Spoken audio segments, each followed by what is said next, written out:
Hi friends, welcome to this weekly news update from Indian manufacturing sector. நான் உங்களோட அனந்த் பேசுறேன். So வாரம் ஒரு அப்டேட் கொடுக்கலாம் வீக்லி நியூஸ் நம்ம இந்தியன் மேனுஃபேக்சரிங் செக்டர்ல இருந்து அப்படின்னு சொல்லி யோசிச்சோம். ஸோ அதுல இருந்து தான் வந்துட்டு இந்த பர்டிகுலர் வீடியோ பிளான் பண்றோம். ஸோ இது வந்து ஃபர்ஸ்ட் வீக் ஆஃப் 2022 என்னென்ன விஷயங்கள் நடந்திருக்கு நம்ம மேனுஃபேக்சரிங் செக்டர்ல அப்படின்னு பார்க்கலாம். ஸோ ஃபர்ஸ்ட் நம்ம பார்க்க போறது வந்து பார்த்தீங்கன்னா ஆட்டோமோட்டிவ் செக்டர். ஆட்டோமோட்டிவ் செக்டர்ல மாருதி சுசுகி வந்துட்டு 2 லட்சம் காரை வந்துட்டு எக்ஸ்போர்ட் பண்ணியிருக்காங்க. ஸோ லாஸ்ட் ஒரு 1 இயர்ல பார்த்தீங்கன்னா 2 லட்சம் காரை எக்ஸ்போர்ட் பண்ணியிருக்காங்க வெளிநாட்டுக்கு. ஸோ இந்த கம்பெனி என்ன சொல்றாங்கன்னா, நம்ம குளோபல் மார்க்கெட்டுடைய கஸ்டமர்ஸோடைய கான்ஃபிடன்ஸ் பத்தி சொல்றாங்க. குவாலிட்டி, நம்ம மாருதியோட குவாலிட்டி, டெக்னாலஜி, ரிலையபிலிட்டி, பெர்ஃபார்மன்ஸ்லாம் நல்லா இருக்கு. அதனால வந்துட்டு எங்களால் 2 லட்சம் காரை எக்ஸ்போர்ட் பண்ண முடியுது அப்படின்றாங்க. ஸோ இது வந்து ஃபர்ஸ்ட் நியூஸ். நம்ம ரெண்டாவது நியூஸ் பார்த்தீங்கன்னா கியா இந்தியா. கியா வந்து அவங்களோட 4th கார், அதாவது கேரன்ஸ் அப்படின்னு சொல்லிட்டு ஒரு மல்டி பர்பஸ் வெஹிக்கிளை வந்துட்டு லான்ச் பண்ண போறாங்க. இதுக்கு முன்னாடி பார்த்தீங்கன்னா அவங்க 3 வெஹிக்கிள் வச்சிருந்தாங்க. கியாவோடது பார்த்தீங்கன்னா ஃபர்ஸ்ட் செல்டாஸ் லான்ச் பண்ணாங்க, அப்புறம் சோனெட் லான்ச் பண்ணாங்க, அப்புறம் கியாவோட கார்னிவல் கூட லான்ச் ஆச்சு. ஸோ இந்த 3 கார் தவிர இப்போ 4th காராக கியா கேரன்ஸ் அப்படின்னு ஒரு மல்டி பர்பஸ் வெஹிக்கிள். இது வந்து ஒரு 3 ரோ வெஹிக்கிள், அதாவது 3 ரோ இருக்கிற மாதிரியான வெஹிக்கிள். இதுல வந்துட்டு 5 ட்ரிம் ஆப்ஷன்ஸ் கிடைக்க போகுது. Premium, prestige, prestige plus, luxury, அப்புறம் லக்ஸரி பிளஸ், இந்த மாதிரி 5 வேரியன்ட்ஸ்ல கொடுக்க போறாங்க. இது வந்து பாத்தீங்கன்னா ஹுண்டாயோட Alcazar, Tata Safari, MG Hector, அப்புறம் வந்துட்டு மஹிந்திராவோட XUV 700ஓட கம்பீட் பண்ற மாதிரி இருக்க போகுது. ஸோ இதுதான் ரெண்டாவது நியூஸ். நம்ம மூணாவது நியூஸ் பார்த்தீங்கன்னா எலக்ட்ரிக் வெஹிக்கிள் சேல்ஸ் பார்த்தீங்கன்னா கிரீவ்ஸ் எலக்ட்ரிக் மொபிலிட்டி மோர் தென் 10,000 வெஹிக்கிள்ஸ் சேல் பண்ணியிருக்காங்க இந்த டிசம்பர் மந்த்ல மட்டும். ஸோ இந்த கிரீவ்ஸ் எலக்ட்ரிக் மொபிலிட்டி பார்த்தீங்கன்னா ஒரு leading player in electrical 2 wheeler and 3 wheeler. அவங்களுடைய குரூப் கம்பெனியான ஆம்பியர் மோட்டார்ஸ் வந்து பார்த்தீங்கன்னா 6 times of growth in revenue பண்ணியிருக்காங்க 2021 டிசம்பர்ல மாத்திரம். And their electric 3 wheeler vehicles பார்த்தீங்கன்னா 101% க்ரோ ஆயிருக்கு இந்த லாஸ்ட் மந்த்ல. அதே மாதிரி இந்த லாஸ்ட் குவார்டர்ல பார்த்தீங்கன்னா அக்டோபர் டு டிசம்பர் 2021 குவார்டர்ல அவங்க வந்து ஒரு புதுசாக ஒரு ELE அப்படின்னு ஒரு 3 வீலர் கம்பெனியும் 100% வாங்கியிருக்காங்க. அதே மாதிரி இன்னொரு கம்பெனில 26% ஸ்டேக் வாங்கியிருக்காங்க, MLR ஆட்டோ அப்படின்ற மாதிரி ஒரு கம்பெனில. பிளஸ் அவங்க வந்து இந்த ராணிப்பேட்ல ஒரு பெரிய ஒரு எலக்ட்ரிக் வெஹிக்கிள் ஃபேக்டரியும் லான்ச் பண்ணாங்க லாஸ்ட் இயர் தான். ஸோ இந்த மாதிரியான விஷயங்கள் கிரீவ்ஸ் எலக்ட்ரிக் மொபிலிட்டியில நடந்துட்டு இருக்கு. ஸோ நம்ம அடுத்தது பார்த்தீங்கன்னா எலக்ட்ரானிக் இண்டஸ்ட்ரிக்கு வருவோம். ஸோ இந்தியாவோட ஸ்மார்ட் ஃபோன் செக்மெண்ட்ல பார்த்தீங்கன்னா இந்த ஃபோல்டபுள் ஃபோன்ஸுங்கிறது ரொம்ப சின்ன ஒரு செக்மெண்ட்டாக தான் இருக்கு, ரொம்ப ப்ரீமியம் செக்மெண்ட் அது.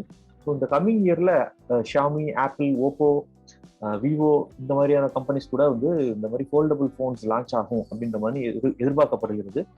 இந்த செக்மெண்ட் பார்த்தீங்கன்னா ஒரு 3 lakh பீசஸ் விற்கும் 2022 அப்படின்னு எதிர்பார்க்குறாங்க. லாஸ்ட் இயர் வந்து 175,000, அதாவது 1,75,000 பீஸ் தான் வித்துருக்குது இந்த ஃபோல்டபுள் ஃபோன்ஸ்.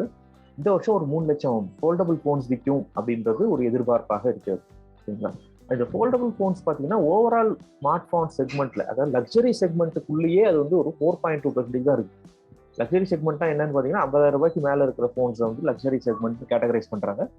அந்த செக்மெண்ட்ல இது வந்து ஒரு 4.2% தான் இருக்கு. ஸோ இன்னும் மெயின் ஸ்ட்ரீமாக வரல ஃபோல்டபுள் ஃபோன்ஸ், இந்த வருஷம் வரும் அப்படின்னு சொல்லி சொல்றாங்க. அப்புறம் நம்மளுடைய சென்ட்ரல் கவர்மெண்ட் பார்த்தீங்கன்னா ஆப்பிள் கம்பெனி இருக்கு இல்லையா, அவங்கள வந்துட்டு நம்ம இந்தியாவில் இன்னும் கொஞ்சம் நிறைய மேனுஃபேக்சரிங் பண்ணுங்க, $50 பில்லியன் ஒர்த்து நீங்க வந்து மேனுஃபேக்சரிங் பண்ணணும் அப்படின்ற மாதிரி எதிர்பார்க்குறாங்க, கொஞ்சம் புஷ் பண்றாங்க மேக் இன் இந்தியா ப்ரோக்ராம்க்கு. ஸோ இப்போ வந்து ஆப்பிள் பார்த்தீங்கன்னா இந்தியாவில் வந்து ஐஃபோன்ஸ் மட்டும் பண்ணிட்டு இருக்கோம். அண்ட் இதுக்கப்புறம் வந்துட்டு MacBooks, AirPods, AirPod and watches also இங்கே பண்ணுங்க, இந்தியாவில் பண்ணுங்கன்ற மாதிரி நம்ம சென்ட்ரல் கவர்மெண்ட் வந்து அவங்களை புஷ் பண்றாங்க. சரிங்களா? இன்னும் நெக்ஸ்ட் ஒரு 5-6 இயர்ஸ்ல இந்த மாதிரியான ப்ராடக்ட்ஸ் எல்லாம் கொஞ்சம் கொஞ்சமா இந்தியாவில் பண்ணுங்கன்ற மாதிரி சொல்றாங்க.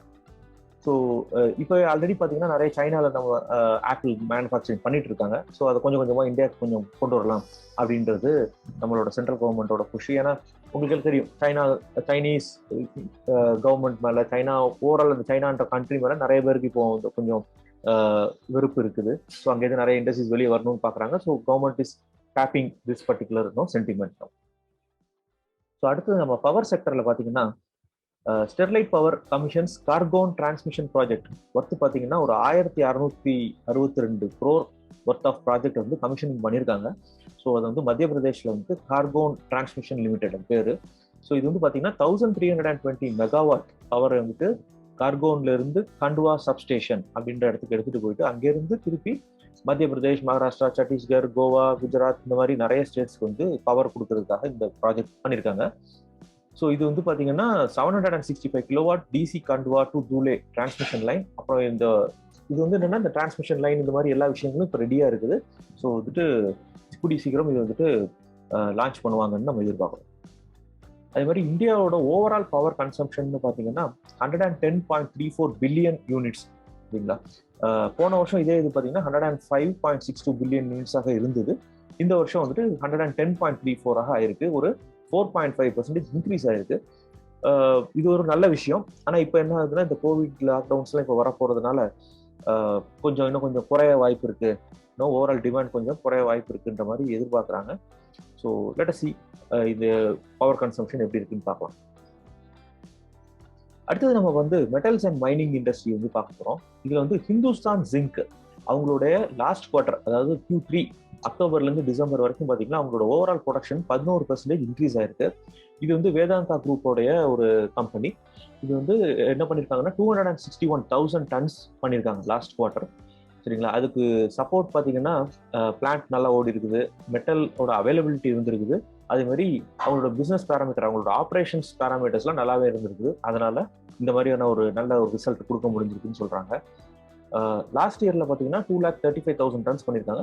நான் அப்போயே சொன்ன மாதிரி இது வந்து ஒரு 11% இன்க்ரீஸ் ஆயிருக்கு இந்த வருஷம் சரிங்களா. ஜிங்க் ப்ரொடக்ஷன் நல்லாவே கூடியிருக்குன்றாங்க. 214,000 டன்ஸ் பண்ணியிருக்காங்க. ரிஃபைன்டு லெட் வந்து கொஞ்சம் குறைஞ்சிருக்கு, ஒரு 10% குறைஞ்சிருக்குன்றாங்க. ஸோ லாஸ்ட் வீக்ல நடந்த இன்ட்ரெஸ்டிங்கான விஷயங்களை பார்த்தோம். அடுத்த வாரம் இதே மாதிரி இன்னும் கொஞ்சம் இன்ட்ரெஸ்டிங்கான நியூஸோட உங்களை நான் பார்க்குறேன். அது வரைக்கும் this is Anand signing off. Thank you, bye.